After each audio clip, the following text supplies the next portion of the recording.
M5, tozali awa toujours pour la gloire de Dieu, pour na kosakola sango malamu, kotati mabota na nzambe o nini nzambe alingi biso kosala pe koyeba touti wapi tokomi wapi pe toza kokende wapi. Eza esengo pona tina na biso kozala liboso ya bana na nzambe pe to pamboli bino nyonso bozolo na biso na tango oyo tika loboko na nzambe ezipa bino pe nguya na nzambe emonisa na mabota nyonso epai bosili kozwama pe gloire na nzambe esopa na kati na biso na tango oyo. Tozo banda service na biso yambona nyonso tozo kanga miso na biso kobondela nzambe kozongisa moment on a sena loboko na nzambe et nkolo aza na biso du début jusqu'à la fin et gloire nyonso ezonga epai na ye. Seigneur, nous te disons un grand merci, tu es merveilleux. Merci pour le temps favorable que tu as permis, mon Dieu, que nous soyons devant ton peuple, mon Dieu, mourra pour propager la bonne nouvelle. Seigneur, tika ete maloba oyo ezala oyo ko contribuer na bomo ya moko na moko nzambe. Éternel notre Dieu. Et loko nini toloba soki okotia maloba kati na biso te. Kati na biso nzambe tozana loko te nkolo kasi oyo pesi biso nzambe yango ne toko partager pona kozwa esengo koyeba ete nzambe na lola yondo zotambusa biso na bolingo na yo pe na ngolu na yo. Tika lokumu nyonso ezonge pai na ozali nzambe na bomoy mabota nyonso balanda biso na tango oyo bapambola mankolo litoye funga bapona koyoka ainsi dit l'Éternel pe toyoka yango pamba te kasi totia na misala pona gloire ya kombo na yo. Merci Nzambe, le kumu ezonge panayo, na kombo na Yesu Christ kolona biso, to bondeli petolobi. Amen. Gloire au Seigneur Jésus. Nous sommes Jesus the King Ministry, tous en a deux branches par la grâce de Dieu. Tous en a Dagena, mais juste na station à Big Country, tous allés wana tozo ko se réunit chaque dimanche de 12h30 à 16h et chaque lundi de 18h juste à 20h juste. Et na sud à Londres, tous na Stockwell, adresse na biso salon à la télévision. Tous allons se réunir chaque dimanche de 16h à 19h et chaque mercredi na Kennington na salle na biso ya Kala et pas tout ça la kaba intercession pour enseignement na biso de 18h30 à 20h30. Tika nzambe azwa lokumu likona nyonso et sans oublier tous passer ba prière intense na conférence na biso JKM international prière de la conférence. Tous avons chaque jour, du lundi à vendredi, tous démarrer à 6h juste jusqu'à 7h juste, ça c'est le matin. Et puis tous démarrer sur Snapoko à partir à 22h jusqu'à 23h, tous bonde là. Et vraiment, nous avons besoin Azako Sala. J'aime que celui qui a vu la main de Dieu puisse témoigner et que nous avons besoin Azwa lokumu que ma communauté nous sala maona, nous avons apambola bino même bande konyoso.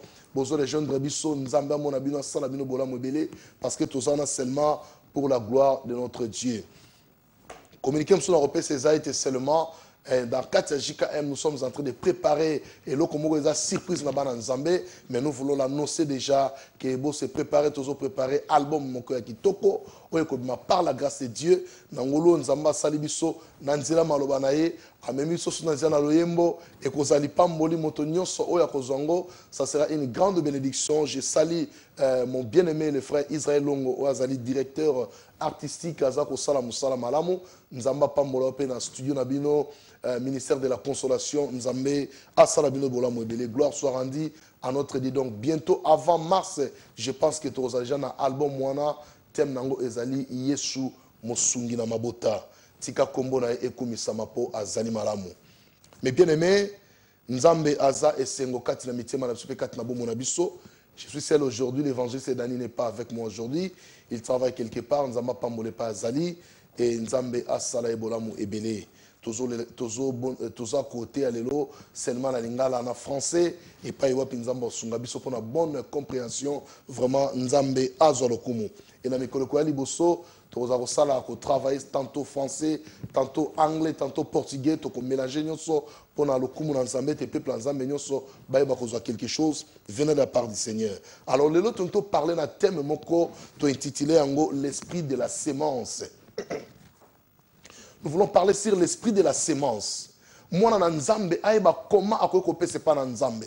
Moi na nzambe aiba nini akoyeko sala pour que nzambe asepela. Mais bien aimé, to benga ka nzambe na kati na kobondela, to benga ka nzambe kati na kokila, to benga ka nzambe na ba méthode nyonso to ko luka elongi nzambe. Mais ezal sunelo komo eza très important oyo biso ba na nzambe tokoki koloba liloba te, mais du fait que osali action et pas nzamba zali a sepeli a kiti pe a ena bomo inayo a sali pe makambo malamu. Parce que nous sommes là, bien aimés dans le Seigneur. Dans le monde aujourd'hui, nous avons besoin de la bénédiction. Moto nyonso na sena moi azana posa bénédiction. Ezana moto moko te alingaka lipamboli te. Ezana moto moko te aboyaka lipamboli. Mais ba principe ya bénédiction. Pour moi, qu'est-ce qu'il doit faire? Il doit passer par des chemins, par des principes de l'éternel. Et permettre biso ete lipamboli et comme un partage d'abiso. Voilà pourquoi lelo, quand on parlait sur l'esprit de la sémence, sur l'esprit de la sémence. Dans le livre Matthieu chapitre 7, verset 24. Matthieu chapitre 7, verset 24. La Bible nous dit ceci. C'est pourquoi quiconque entend ces paroles que j'ai dit et les met en pratique sera semblable à un homme prudent qui a bâti sa maison sur le roc. Alors Jésus a dit à ses disciples, abi motonyoso akoyoka maloba onazoloba pe akotiango na misala ye akozala prudent lokola moto oyo atongi ndako na ye likolo na libanga. Donc c'est-à-dire base ya ndako na yo, fondation ya ndako na yo bien aimé eza likolo ya libanga. Moyen ndako na yo eningana ezate. Pourquoi? Parce que ozo zwa maloba nzambe, ozo tiango na misala. Parce que nous en tant que les enfants de Dieu, nous ne sommes pas là seulement pour écouter la parole, mais toza wana pona ko yoka maloba pe ko tia yango na misala. Voilà pourquoi nzambe azoloba na ba disciples abi moto nyonso oyo akoyoka maloba oyo pe atie yango na misala yaza semblable lokola un homme prudent oyo atongi ndako na likolo na libanga. Yango bien aimé nalingi na pokwa lelo yo pe ozwa ndako na yo otonga ngo likolo na libanga maloba nzambe sengeli koyoka pe kotia na misala. Voilà pourquoi David avait dit l'Éternel a parlé une fois et moi j'ai écouté deux fois. Qu'est-ce que cela veut dire bien aimé dans le Seigneur? David a yoki nzamba lobi une fois mais il a yoki yango deux fois. Cela veut dire quoi? Na yoki oyo nzamba lobi na ngai pe na tie yango na misala et permettre ngai nazala double na oyo nzamba lobi na ngai une fois. Donc voilà pourquoi Jésus lobi na ba disciples moto nyonso oyo akoyoka maloba oyo nazoloba na bino pe atie yango na misala alobi sera semblable à un homme prudent qui a bâti sa maison sur les rocs. Or les rocs, quand nous parlons sur les rocs, Jésus est le rocher des âges. Jésus est le véritable roc. C'est-à-dire, tango yoki maloba na ye et comme un fondement ya vie na yo. Yango la Bible me dit la parole de Dieu, ce sont des fondements éternels. Lorsque j'avais parlé si parlons de Jésus comme Père éternel, j'avais parlé que la parole de Dieu, ce sont des fondements éternels qui demeurent pour l'éternité. Voilà pourquoi Jésus est le Père éternel. Tango mazo poser ma fondement na ye, biso tozo tonga likolo ba fondement na ye. Même apôtre Paul, il a compris une chose. Alors dit que n'a pas fondement au biso to poser. Oyo nkolo apozaki soki moto aye kolongolango po atia ba fondement mosusu bien aimé dans le Seigneur moto wana akomi antichrist moto wana alongolo na sainte doctrine parce que soki tokotonga na fondement ya libanga oyo eza Yesu Masiya te mais bien aimé dans le Seigneur tokosala musala ya pamba eloko moko komonisama eza te na kati ya bomo na biso. Voilà pourquoi ils ont senga biso totonga likolo ya libanga. Jésus-Christ est le rocher des âges. Jésus-Christ est ndazali banga. Oya bien aimé soko tongi likolo na ye yoko banga lisusu te okokoya lisusu te eloko passe koza susu parce que nkolo na yo atie yo na kati ya moboko na ye. Parce que lokwa toza na moboko ya bonzambe tovandi na kati ya bonzambe tovandi na fondement ya bonzambe eloko koningisa biso eza lisusu te. Pona nini? Parce que moto moko ta ko tonga ndaku azu ba brika chi azu sima chi alobi na tonga ndaku mais avant de ça eloko te. Mais bien aimé akola libanda mvule ko betela ewana moye ko beta ewana elomo sa mezate. Mais moto oyo azu instrument du travail na ye ati ango alobi na bandi ko tonga. C'est-à-dire il faut kota na action. Ce qu'on continue action, c'est alors que Moussala Linya Sala et comme on s'en appelle à Misuna Bato. Donc voilà pourquoi Maloban Nzambe, Ezaka Yakoyo Kate Mezako Tiangona Misala. C'est-à-dire, tant que Maloban Nzambe, au quotidien on a action. Directement, tant qu'on continue action, et comme il Sala Misala, on permettre Nzambe à se pelanayo. Pour Nanini, Ozo Tonganda Likolo à roc, Likolo à rocher. Gloire soit rendue à notre Dieu. Donc voilà pourquoi, bien aimé, il y a un monde comme même surtout comprendre et l'eau connaît sur l'esprit de la sémence. L'esprit de la sémence. Si quand le temps où on a l'esprit de la sémence, qu'est-ce qu'il doit faire? Mais bien aimé dans le Seigneur, cet homme je l'aime beaucoup. Makambo a salande permettre ngai. Nzamba pe sa thème oyo. Ce sont des secrets dans la Bible. Il faut tout Luca, tout comprendre. Gloire soit rendue à notre Dieu. Voici cet homme. Tout dans le livre 2 Chroniques, chapitre 1, verset 2 jusqu'à 7. Mais tu reçois la partie essentielle pour expliquer Bananzambe et le konini na esprit de la sémence. Que le nom du Seigneur soit béni. Livre Chroniques, chapitre 2. Pardon, 2 Chroniques, chapitre 1, verset 2. Salomon donna des ordres à tout Israël, aux chefs de milliers et de centaines, aux juges, aux princes de tout Israël, aux chefs de maisons paternelles. Et Salomon se rendit avec toute l'assemblée au haut lieu qui était à Gabaon. Là se trouvait la tente d'assignation de Dieu faite dans le désert par Moïse, serviteur de l'Éternel. Mais l'arche de Dieu avait été transportée par David de Kirjat Jarim à la place qu'il lui avait préparée, car il avait dressé pour elle une tente à Jérusalem. Là, c'est David qui avait fait ça. Là se trouvait aussi devant le tabernacle de l'Éternel l'autel de rein qu'avait fait Betsalel, fils d'Uri, fils de Hur. Salomon et l'assemblée cherchèrent l'Éternel. Et ce fut là sur l'autel de rein qui était devant la tente d'assignation que Salomon offrit à l'Éternel 1000 holocaustes. Salomon a eu pouvoir. Salomon a zalaki mwana David. Nous connaissons l'histoire de la naissance de Salomon. Salomon a commis na bokonzi à comprendre que non, lokola ngana zui bokonzi na Israël. Et lokola liboso na salezanine. Salomon a bengi tous les anciens d'Israël. A bengi ba magistrat, a bengi ba avocat, a bengi ba juge, a bengi tout le monde, a bibola ndangai. Mais bien aimé, tous ces gens-là, derrière Salomon, babito tala motomo mokonzi oyo alinga sala eloko nini.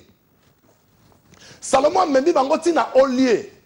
C'était à Gabaon et paille oyo David a keneko tonga tabernacle oyo Moïse a tonga ki na tabernacle et paille Moïse a keneko et paille pardon David a keneko déposer yango. Balobi ba kena esika tabernacle zalaki Salomon a memi bato nyonso à comprendre que Nzamba pesinga bokonzi pona kamba peuple na ye. Nzamba pesinga autorité likola peuple na ye. Nzambe atombolinga na kati ya Israël, c'est Israël, peuple de Dieu.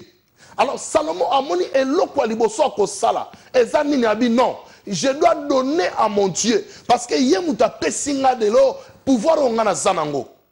Salomon alobi il faut na pesa na Nzambe mais na ko pesa ngo na secrété. Alobi a bengi les anciens d'Israël, a bengi tout le monde, a bengi les juges, les magistrats, a bengi ba tebele ba autorité amboka, a bi bino nyoso na sima na ngai. Mais bien aimé ba keli kola ngomba. Ba ke ko tumbela Nzambe mbeka babi Salomon cherchait la face de l'Éternel avec tout Israël. Et tant qu'on a bien aimé Bible dit Salomon offrait à l'Éternel 1000 holocaustes. Comprenez-vous bien aimé? Salomon a eu na 1000 pour atumbela Nzambe mbeka. Donc voilà quelqu'un qui a l'esprit de la sémence. Donc pour ça na ezali ke a semé pour Nzambe na ye. Aye nango pona motote mais aye nango pona Nzambe et amemi yango wapi na tabernacle, c'est-à-dire na tente d'assignation lelo oeza église oyo bondela. Et pas yoko kende ko kabela Nzambe na yo, et pas yoko bonzela Nzambe na yo, et pas Nzamba ko sepela na mosala kitoko yoko salela ye bien-aimé dans le Seigneur. Salomon a telemi alobi non, bolamo Nzamba saleli ngai. Nazalaki moto pamba lelo na komi mokonzi. Lelo na komo kamba peuple Nzambe. Salomon alobi te na kopesa Nzambe nini. Alobi non. Il faut na pesa offrande moko spéciale. Tellement qu'en lui, il avait l'esprit de la sémence. Alingaka tia nzambe premièrement à l'épreuve. Ayeba eloko nini nzamba ko salela ye pona bokonzi oyo azwi. Nzamba pesinga bokonzi. Ngana ko pesa nzambe nini. Lelo bato mingi bien aimé dans le Seigneur. Ba ko bondela même pona yo ministre de Dieu, mais en retour eloko nini ko pesa nzambe. Ko lo ko pesa cadeau moko luka kala na vie na yo, apesi yo yango eloko nini ko pesa nzambe. Mais bien aimé dans le Seigneur, témoignage na yo, et quoi qu'on soit même mini avec l'action de grâce. Quand tu donnes ton témoignage, voilà, Nzamba salinga bolamu boye boye boye tout ça, ozu action de grâce na yo, opposé en bien aimé, c'est-à-dire au scellé et loko Nzamba pesio. Donc Salomon a compris qui loko la comme roi en Israël, il faut na sceller en a quelque chose. Et alors bien que ça lango yé mon côté, a memi et tout le coup ya bateau, a dit bon mon nenge nazo scellé. C'est-à-dire, oyo père koyana simanangai a continué dans le même chemin pour la gloire de notre Dieu. Mais bien aimé dans le Seigneur, tika lelo oyo esprit ya semence et quand on a katia bomo ina yo oyo ba lo lenge ni na kopese pa na nzambe na yo li pamboli bien aimé ba lukaka ngo na ba ndenge nyoso. On ne cherche pas la bénédiction assis dans la maison et sur un canapé on dit non, j'attends la bénédiction de l'Éternel. Non bien aimé, il faut chercher la bénédiction. Tala Salomon a commis roi, mais alors dit que non, malgré qu'il royauté n'angai, mais moto ya pesinga bokonzi, il y a l'équipe qui corona nyoso. Salomon a pesi nzambe 1000 brebis. Première offrande à Salomon. A pesi nzambe 1000 brebis. Écoutez maintenant qu'est-ce qui s'est passé ensuite. Tant a pesi nzambe 1000 brebis, nzambe a moni yango, a sepeli na yango. Motema nzambe sepeli pour offrande à Salomon. Ezalaki na solo kitoko liboso nzambe. So esali nini bien aimé. Etindi nzambe akita akutana na Salomon, asolola na Salomon. Bien aimé offrande na yo, eko ko benga nzambe ako kata likambo na yo. Offrande na yo, eko permettre nzambe ako salo délivrance. Bien aimé dans le Seigneur. Il y a d'autres délivrances au colère pas mo sala nzambe te. À cause acto sale pas nzambe. Nzambe aya délivrer yo, au comprendre peut-être vie changer. Parce que Dieu est capable de tout. Rien n'est impossible à Dieu. Likamo nzamba lo bia sala motomo ko contredire azate. Soki nzamba saliango a saliango. Voilà pourquoi on a même voleur moko sur la croix. Alors bien Jésus kani sanga na bosongi na yo. Yekuto ça Jésus na futur. Alors bien souviens-toi de moi. Tango ko zonga ko zetonga na yo. Yesu abine aujourd'hui même tu seras avec moi au paradis. Nana tindaki na kirdam. Nana pesa ki baptême. Nana sala qui est délivrance. Mais seulement le même jour, Nzambe a mis mon ici na katsa bomo inaye. Pe azwa ki esengo. A sepela ki makasi. Ngolo Nzambe mon tsama ki na katsa bomo inaye. Nzamba ko sala ngo pe na bien aimé dans le Seigneur. Tangu yo telemi, on dit que non, il faut na pesa Nzambe na eloko malamu Nzamba saleli ngai. Et c'est na longola ya motu ya na pesa Nzambe comme signe d'action de grâce. Mais bien aimé, Nzamba kozala très content et Nzambe wana akopambola yo komona loboko ya Nzambe pe okende liboso. Salomon a pesi na Nzambe. Nzamba sepeli. Tala biloko bele 1000 brebis bien aimé. Comptez yango ba bando boma mukolo moko. Bazo boma, bazo tia na hôtel des Holocaustes. Bazo boma, bazo tia na hôtel des Holocaustes. Bazo tumbela Nzambe mbeka. Salomon a fukami azo le pa Nzambe. Salomon azo bondela Nzambe. Alobi kolo yanga na yango yango yo. Mais bien aimé dans le Seigneur. Mais bien aimé dans le Seigneur. Lelo obana Nzambe. Pona ko pesa Nzambe za pasi. Pona ko kabela Nzambe za pasi. Dimi ya pambe koma problème ba débat. Pour mouta pesa dim et comment prendre ma discussion il faut que le banana nous boye et loi et sala qui boye Moïse aloba qui boye et le lobi soto za boye et wapi place à dim bien aimé ozo kende nango wapi vi on Nzamba pesa yo au futango combien pour Nzamba pesa bo moza nango lelo combien tu as payé pour que Dieu te donne la vie que tu as à la place de donner la dîme il faut donner ma discussion ils la créer il faut donner ma débat ils la créer mais bien aimé tala Salomon premier jour, après Nzambe 1000 holocaustes. Et pas Nzamba vana kiti Nzamba ningana lobi non non non, je n'ai jamais vu de telle offrande. Oko kamu Nzambe offrande na yo. Oko ko benga Nzambe offrande na yo. Nzamba ko kitana vino akangolio seulement à cause de ton offrande. Tika Nzamba simba motema na yo. Ozwa lisusu lo lenge nini ya kopesa Nzambe. Nzamba simba motema na yo, oye ba ndenge no kopusa na pene na ye, pona kopesa ye, oye ko sepesa motema na Nzambe. Bien aimé dans le Seigneur. Et tant que Salomon a saliboy, Bible bina nga Nzambe a kiti. Ayoki lo sambo a Salomon, Nzambe a kiti, aya lo bina Salomon, olingina pesa yo nini, loba nango lingina sa yo nini. Bien aimé, à cause offrande, Nzamba ko kitape na vie na yo, Nzamba ko tu na yo, olingina sale la yo nini. À cause offrande na yo, Nzamba ko tu na yo, et loko ni nezo déranger motema na yo. À cause de ton offrande, Dieu peut te poser la question, qu'est-ce que tu veux que je te fasse? Parce que ce que tu as fait, cela a touché mon cœur. Je suis descendu aujourd'hui pour te délivrer, pour te rendre libre. Mais tel est le qu'on y peut s'arranzambe. Offrande na même en église combien? On peut s'arranzambe dim na yo. On peut s'arranzambe action de grâce na yo. Année mobimbe out aussi la 2015. Qu'est-ce que tu as donné à l'Éternel? Comme action de grâce, comme signe de reconnaissance, c'est pas Nzambe na yo. Peuple Nzambe, mingi bazo ko perdre ba bénédiction na bango à cause ya kozanga ko pese pa na Nzambe. Ko pese pa na Nzambe et pambolaka, ko pese pa na Nzambe et sungaka, ko pese pa na Nzambe et changeaka vie en moto. Tala Salomon, première offrande na ye, Nzambe akamwe. Nzambe akiti. Yokasko eloko ni Nzamba sena Salomon. Na verset 7. 2 Chroniques, chapitre 1, verset 7. Abi, pendant la nuit, Dieu apparut à Salomon et lui dit, demande ce que tu veux que je te donne. Pendant la nuit, le même jour, Salomon a payé Nzamba offrande. Nzamba ye. A quitté par Salomon. Abi, Salomon. Na mon offrande na yo. Olingi na pesa yo nini. Bien aimé, osana poso mona Nzambe. Osana posa Nzamba kita na vie na yo. Osana posa Nzamba lobela yo. Mais oyebi ko benga Nzambe te. Oyebi ko attirer Nzambe pembeni na yo te. Ce que osana esprit à sémence, bien aimé dans le Seigneur, o comme sa Nzambe faible na vie na yo. Nzamba ko kita pamba akuta na kana yo, asolo la kana yo à cause ya offrande solo kitoko zanango. Et là qui c'était soit au pesa kebele. Mais ça n'est pas disposé. Même si ça mingite ça mukie, mais disposition mutema na yo, au fugo lango di boso Nzambe. On a mis un colo, c'est que j'ai, je te le donne. Nzambe tanga moni, au pesi na mutema bolingo, mutema ko fungwama. Nzamba ko ya, au kata likambono bien aimé. Salomon a compris qu'il était à pesi kaka 1000 ya pamba. Nzambe a ye akutene Salomon non. Le col na 1000, Nzamba kute na ngafona leka na deuxième étape. Yokasko deuxième étape à Salomon. Tant nga pesi première étape, Nzamba ye akute na ye, alobi na ye tuna ngai, senga ngai, et loko ni ngina pesa yo, ngana za Nzambe, na ko peso sans problème. Peut-être Moussa les okangayo. Peut-être Liba les okangayo.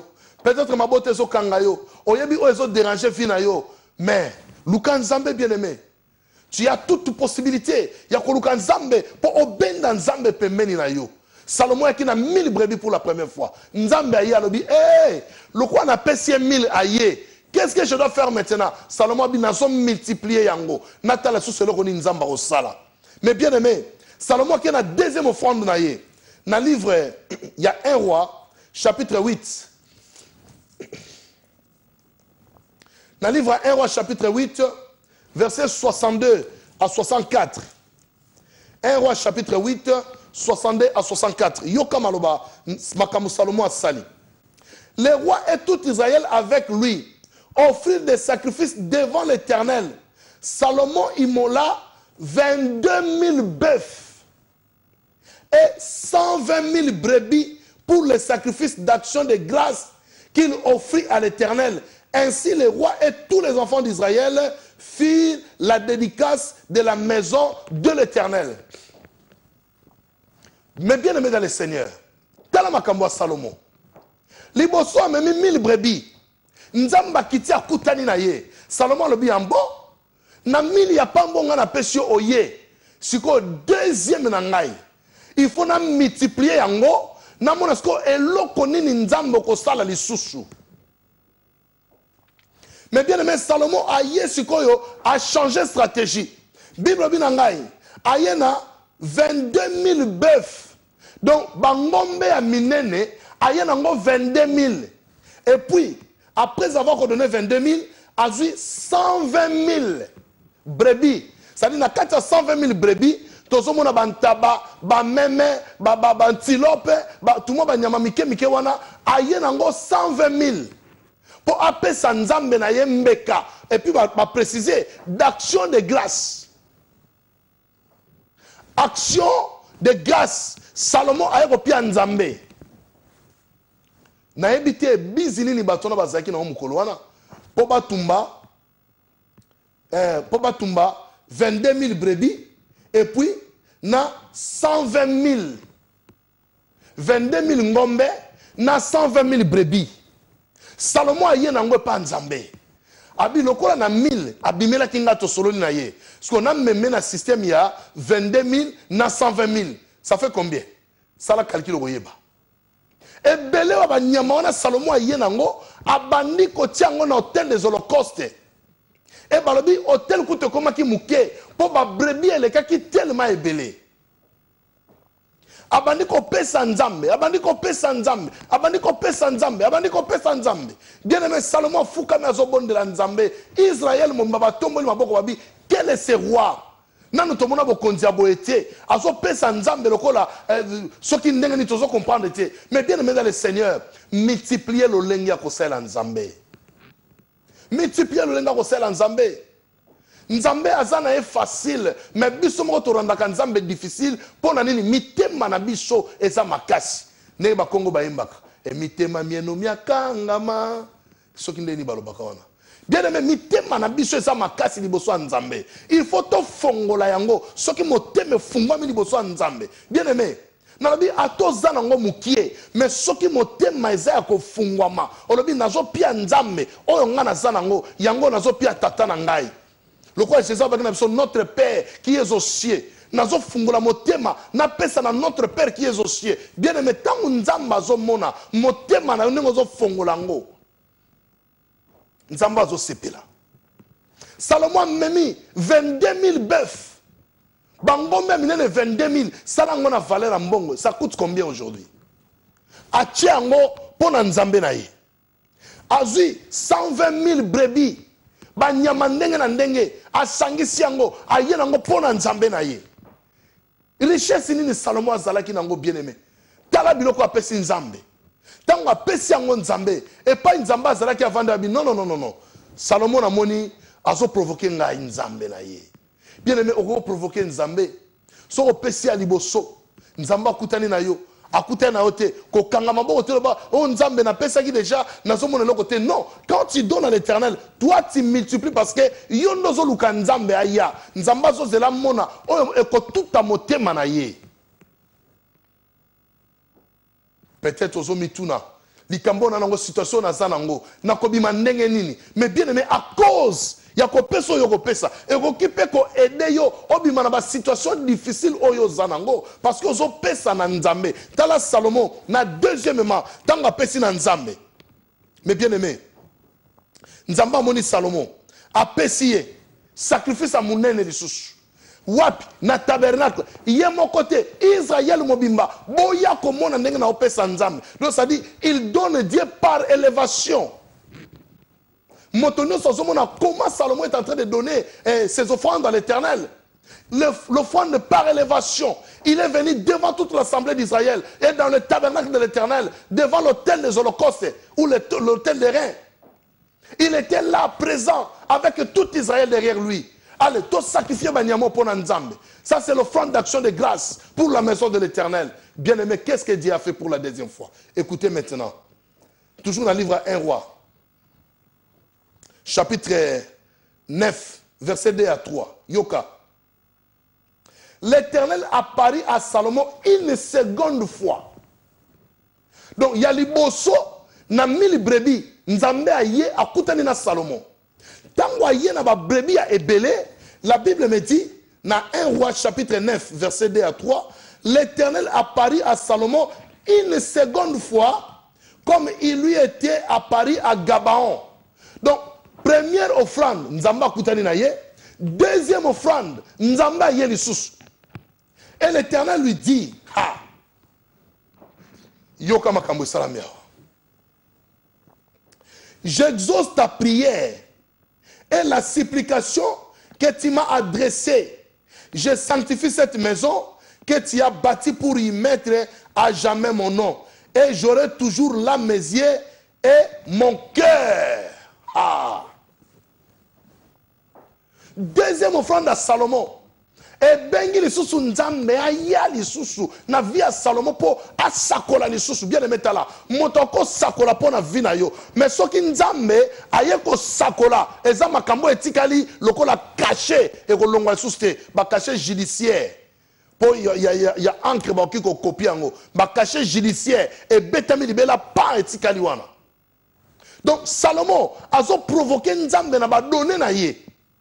Si ko tango bâtir le temple à Silisi, azui ba brebis 22 000 ngombe ya minene, 120 000 brebis ya mike mike. Aye nango pona kopia kaka nzambe. Mais bien aimé, tango pesi nzambe Bible lobi, l'Éternel apparaît à Salomon pour la seconde fois. Donc la première fois c'était pendant les 1000 brebis. Et la seconde fois c'était pendant les 22 000 bœufs et 120 000 brebis. Ça fait 142 000. Oh, Salomon a péché par Nzambe. Sans compter oh Yazalaki Nango. Sans compter oh Nzambe ce qui n'est non. Il a donné ce qu'il avait. A péché en Nzambe bien aimé.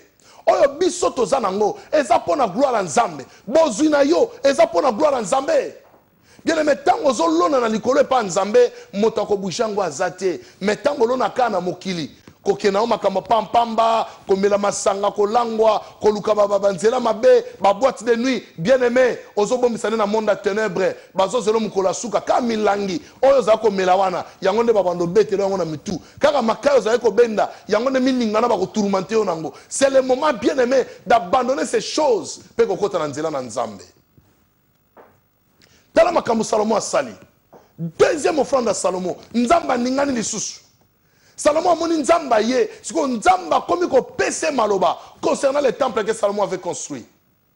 Aujourd'hui l'apôtre Paul nous dit, ne savez-vous pas que votre corps est le temple du Saint-Esprit, est le temple de Dieu, là où le Saint-Esprit habite. Aujourd'hui Seigneur, c'est notre corps aujourd'hui que l'Éternel est en train de parler, que jour et nuit, motema na ye ze panayo, misu na ye ze panayo, parce que c'est toi qui es maintenant le porteur de l'arche de l'Éternel. L'arche de Dieu se trouve dans ton cœur. Quand tu acceptes Jésus, c'est lui le véritable arche de l'Éternel. A koti na motema na yo, avandi pe azo tambu sa vie na yo. Et pas yo motako komate a komisa yo. Makambo ezaki impossible a komisa ngo, ezaki impossible a komisa ngo possible. O ezaki difficile a komisa ngo facile. Vie na yo komi ko tambola en nouveauté. Et pas nyoso kozala, bato bazo mona pe bazo kamwa, balobi oyo nani, oui, un serviteur de Dieu tout fait. À cause des données, Salomon a bengaki Nzambe. Nzambe a kiti, a comment sanctifier le temple. Abi désormais Salomon, na yo ki mabondeli na yo, makambo salinga Salomon, nanu mutape sanga ba brebi boete, nanu mutape sanga franda boete. Salomon, makambo yo sali, okamu singai, banda lelo, misu nanga, eza ko funguma na ndako oyo, litoi nanga, eza ko funguma na ndako oyo, motema nanga Nzambe, na tiango na ndako oyo, oyo tongi, à cause ya makambo yo sali ngai. Bien-aimé dans le Seigneur, Salomon Kamusinga, je croyais qu'il allait terminer par là, parce que Dieu est arrivé. Mais Salomon a dit non, non, non, non, non, non. Première fois, oye. Deuxième fois, le sous oye. Ce qu'on a même mis le sous dans la troisième dimension. Quel esprit de la sémence? Quel esprit de la sémence à Salomon? Alors, il a même la troisième dimension. Dieu, je vais t'amener dans la troisième dimension. Je vais voir encore ce que tu dois faire dans la troisième dimension. Osuka na nzambe na première dimension, na deuxième, toi même à petit la troisième. Mais bien aimé dans le Seigneur, ko salela nzambe za différent na ko sala mokili. Makamwa nzambe za makamu susu, ya mokili pe za mususu. Yango moni le monde ba comprendre kate makamba bo nzambe et pas na bango eza folie. Makambo ba lobela nini eza folie, mais yo mwana nzambe oza na kati ya mystère. okoyeba makambo toloba soki la tsinini tika moyo mo santu apesa yo facilité ya comprendre maloba oyo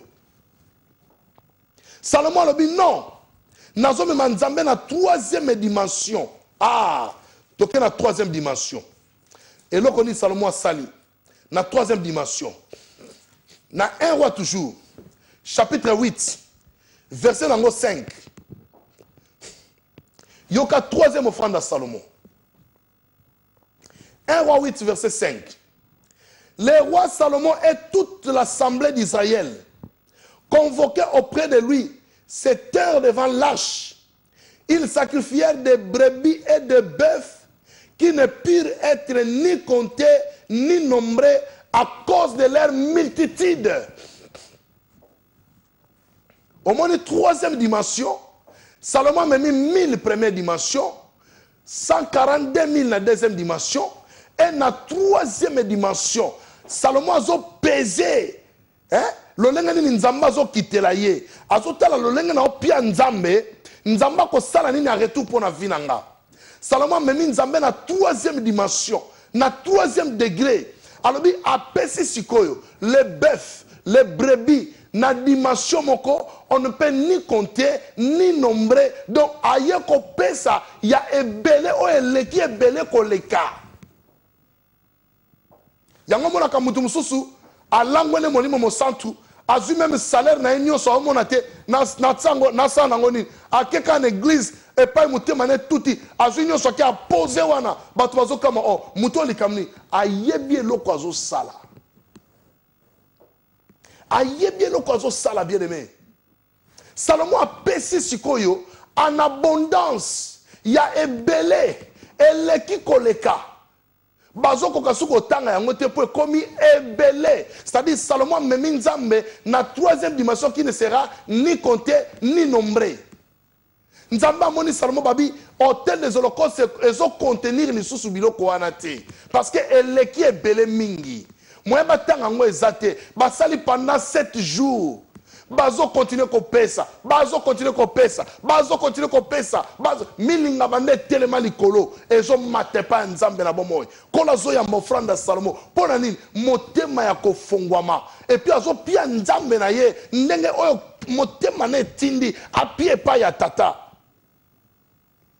bien aimé dans le Seigneur le loba lobaka en église to pesa boy le bosala bopona nzambe Benstrime Koufito Somba. Bien aimé dans le Seigneur. T'as la secret à l'ipamole pas évandi. Les donner dans l'œuvre de Dieu. Soutenez l'œuvre de Dieu, bien aimé. Bosunga musala nzambe kende liboso. Église na yo, yondo ko sunga yango. So nzamba pambolo na kati église na yo, eza po o soutenir église wana. Nzamba tchaki on église wana pambati. Ayebi le pourquoi yo na kati église ozwali.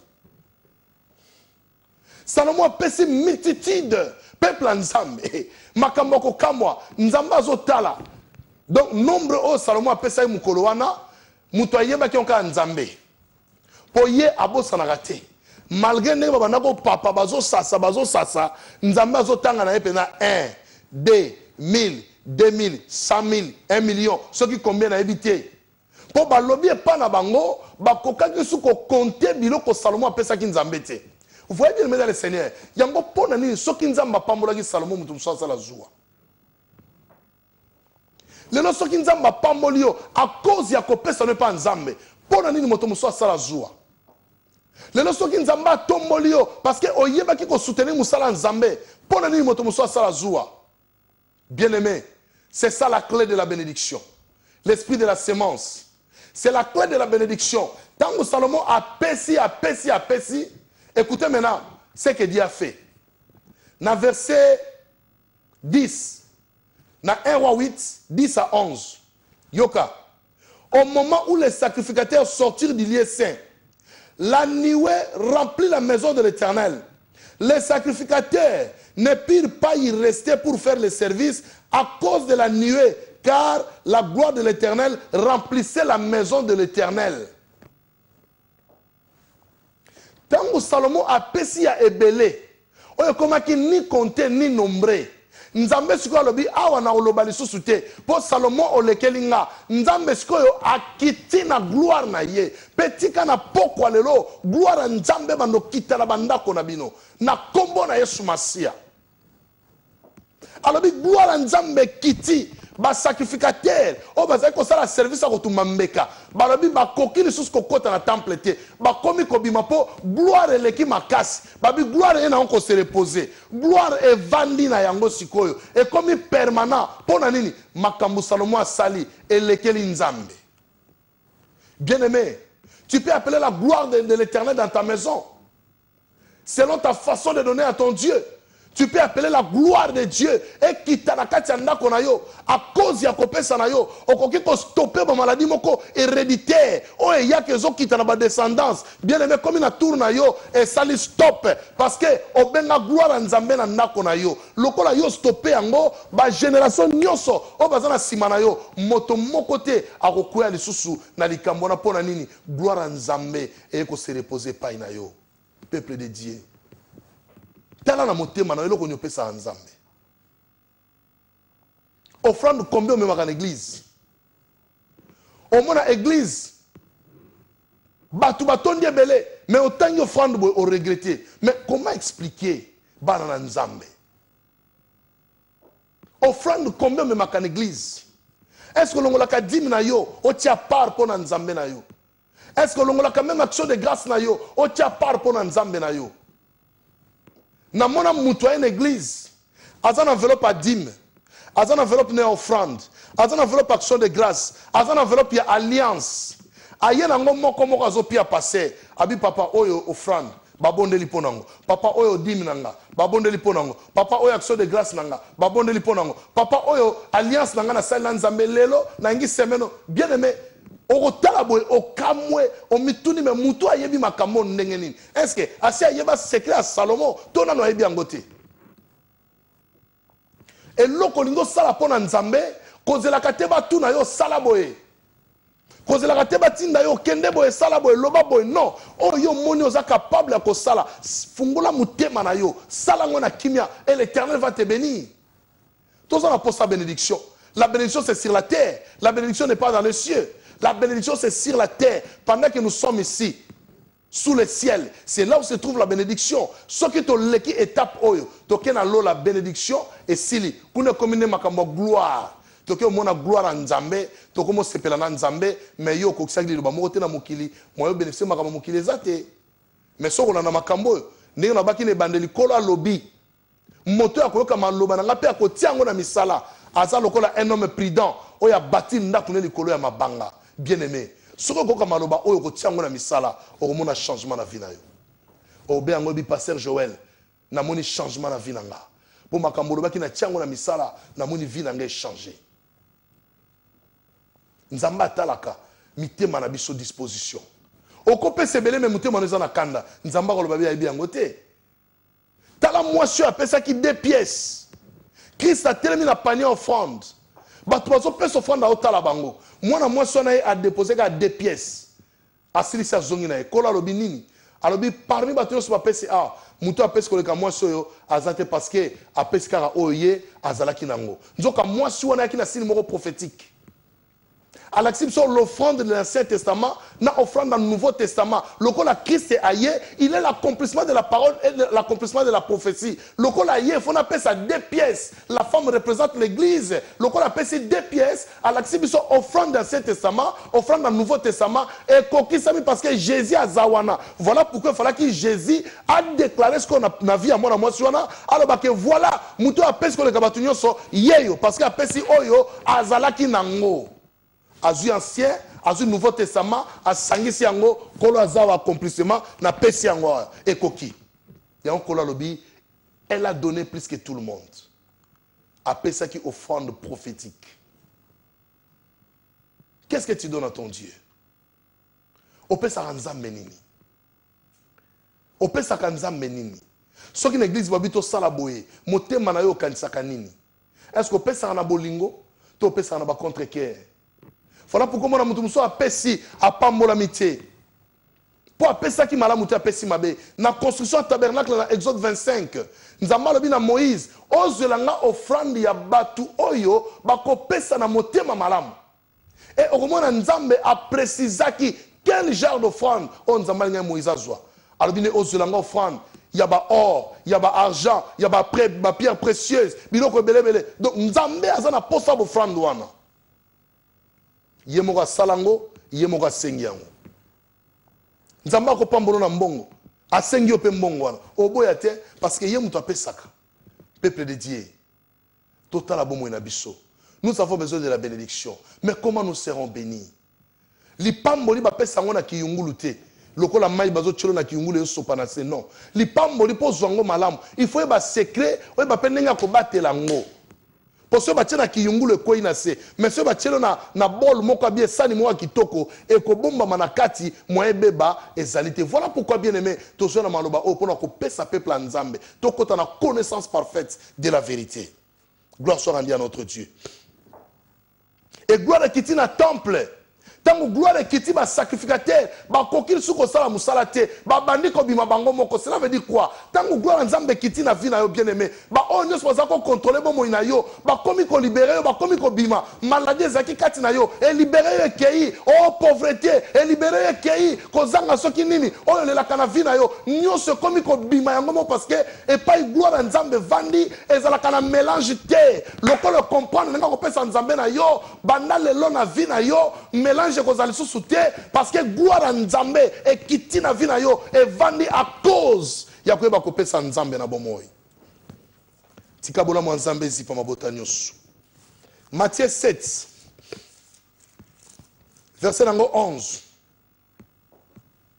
alors bien biso boye si donc méchant comme vous êtes comme vous l'êtes vous savez donner de bonnes choses à vos enfants. À combien plus forte raison votre Père qui est dans le ciel donnera-t-il de bonnes choses à ceux qui le lui demandent? Soki, le lenge obiso tozana mokili, kola lobi méchant comme vous l'êtes. Bozo pia bana na bino biloko malamu. Et à combien plus forte raison votre Père qui est dans le ciel a kopé sabino ya malamu bo sengaye.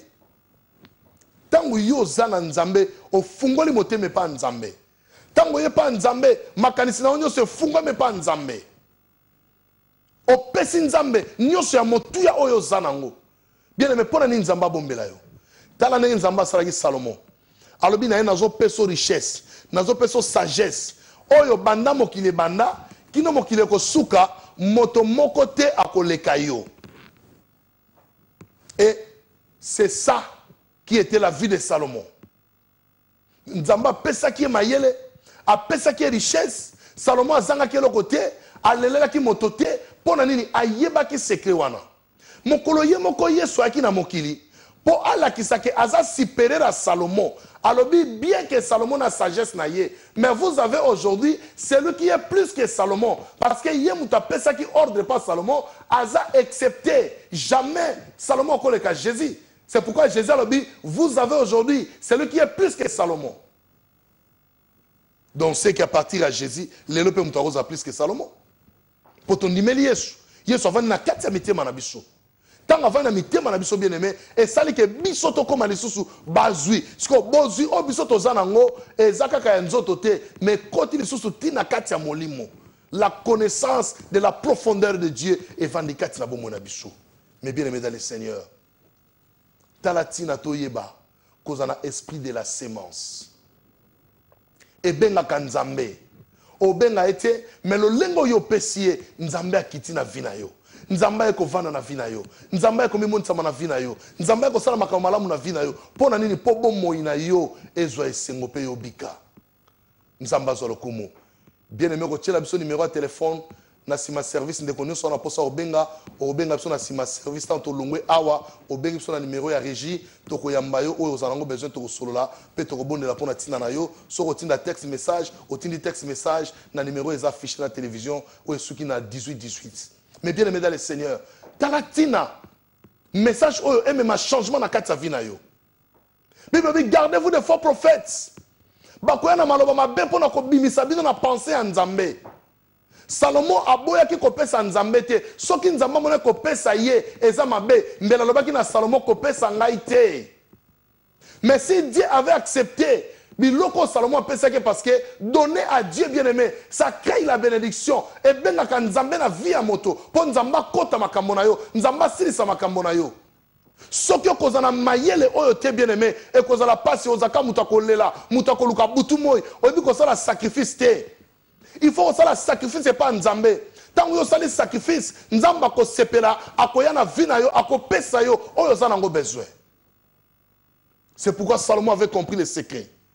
Alors mon amoto moso ayalobi na yo non, kopesa oyo te, offrande c'est si là, moso alobi et c'est si là na acte des apôtres, makamba kopia offrande badim, ba action de grâce, et si kufa, yeso sa betango ne kulus, bien-aimé dans le Seigneur. Que bana ba enseignement mabe. Et kobimiso na penser en Nzambe, et moi Nzamba pa molo ezate, moi makamno kende liboso ezate pona nini, obimi na penser en Nzambe. Soki Nzambe alinga ki donné te, alinga comme ça Salomon abi ko pesa te pona linga kayango te, mais tela biloko Salomon pesa ki Nzambe. Abandi na 1000 brebis, akena 142 000 brebis, et puis il y a une multitude incontable, mutakotanga ngo azate. Dieu était tellement content. Nzamba sepeli nango, Nzamba zuyango, akitisi gloire na vie à Salomon. Yango na vie na yo, na pokwa lelo ya ndima loba oyo. Tika gloire ya Nzambe. Et qui t'a na kati ya vie na yo. Tika gloire à Nzambe. Et qui t'a na kati ya libota na yo. Tika gloire à Nzambe. Et monte na kati ya famille na yo. Tika gloire ya Nzambe. Et la tabana na yo. Génération nyo so vie na yo. Gloire à Nzambe landa bango. Bokende mo sika bomo na loboko ya Nzambe. Si seulement si boko maloba oyo botiango na misala. Nzambe na lola ko mona bino. Nzambe na lola ko pambola bino. Nzambe lola ko sabino bolamu ebele bo kende liboso bo sangelo côté parce que puissance en Nzambe et comment ça na kati ya bomo na bino. Salomon azanga ki le côté lelo yo po zangelo côté acte nyonso ko poser pour l'avancement de l'œuvre de Dieu. Nzamba ko tika yo te akotika libota na yo te akokitela yo kaka nenga kitela ki Salomon. Acte nyonso malamu ko sa na église na yo bien-aimé, Nzambe akotika yo te akokita ko pambola yo akokangola libota na yo. Puissance nyonso mabe ko kolata libota na bino à cause ya donné ne pas na Nzambe. Nzamba ko longola milimo nyonso mabe o ezo empêcher vie na yo. À cause des données, Nzamba ko telema akokata makambo na kombo na Yesu Kristo. Et vous allez sengo pona tina na biso. Tika bona mo Nzambe zipa bino. Benga na téléphone, nazo yamba bino après mission et Nzambe na lola azwa lokumu. C'était votre bien-aimé pasteur Joël Longo. Na pesi mbote na bande konosa JKM et à ma femme maman Esther Longo et pas aux nanga nanda ko na bana kola pambola bino, bande konosa kola pambola bino et je ne manquerai pas à oublier mon père spirituel et pasteur Nemi Piabungu. Nzamba pambola na Kinshasa pas besoin na biso na tangoyo ainsi que toute l'église de Christ roi, pasteur Bendo na matadi meilleur venabino.